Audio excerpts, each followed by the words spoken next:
apparently like the gateway that a lot of religions believe the gods come from is the same constellation.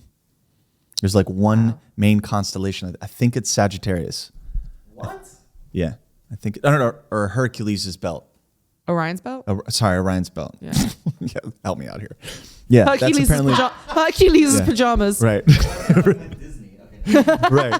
Back me up on that. This is why we need Marvin. Orion's belt. Orion's belt. Okay, I was right. Yes. So I'm saying. So they all come from that place. So the gateway of the gods is the same location all over the world?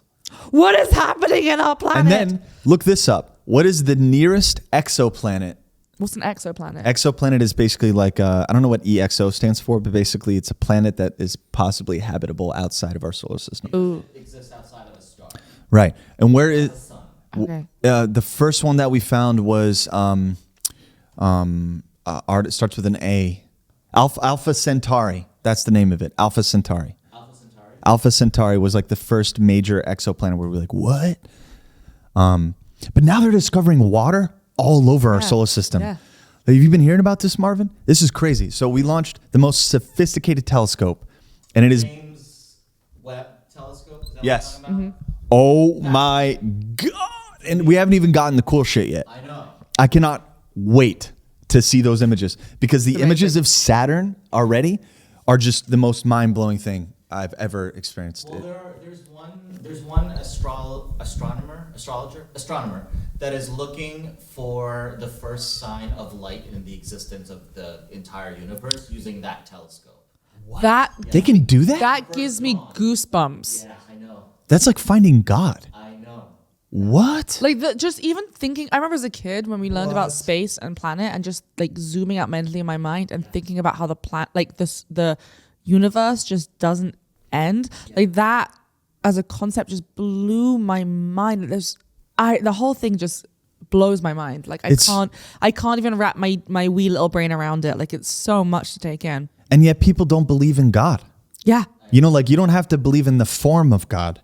But like I a think, higher power of some kind. I think you're weird if you don't. Yeah, You I know? agree. I Whatever it don't is. trust people. I mean, look, I say that my brothers are both atheists, Yeah. like hardcore atheists. Well, when they listen to this, they'll change. Yeah, they'll change. There you go. But to me, like it blows my mind when someone has this like hardcore belief that there is not a higher power Yeah. out there. It's sad. There's so much. Like it's Sad. it's wild to me. But like you yeah. think like I cannot believe that everything around us is coincidence. I can't. Like it just doesn't make sense.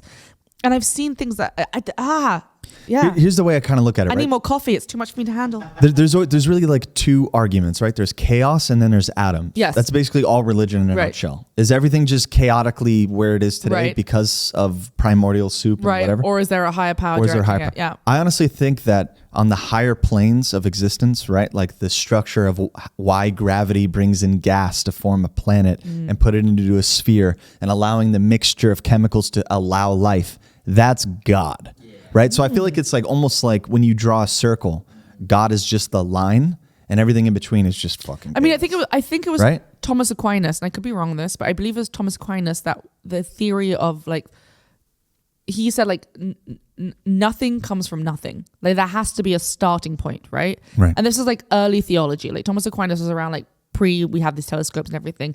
And I mean, this is his theology is very detailed. I'm really boiling it down to like the simple of the most simple. But Thomas Aquinas really said that like nothing can just come from nothing. There has to be that first starting point. And that was his argument for the existence of God. And he believed he proved God through this argument, right? Obviously, people don't always believe it, but like the idea that there has to be that one early starting point that kicks everything off. You can't just...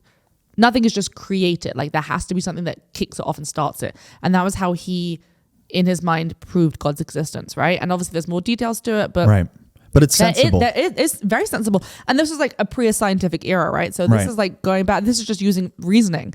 And I really think he was right. There has to be something. Well, that he's talking starts it all. Newtonian physics, and it sounds like he's before that, right? Because you can't create matter without having matter to create it from. Right. Right.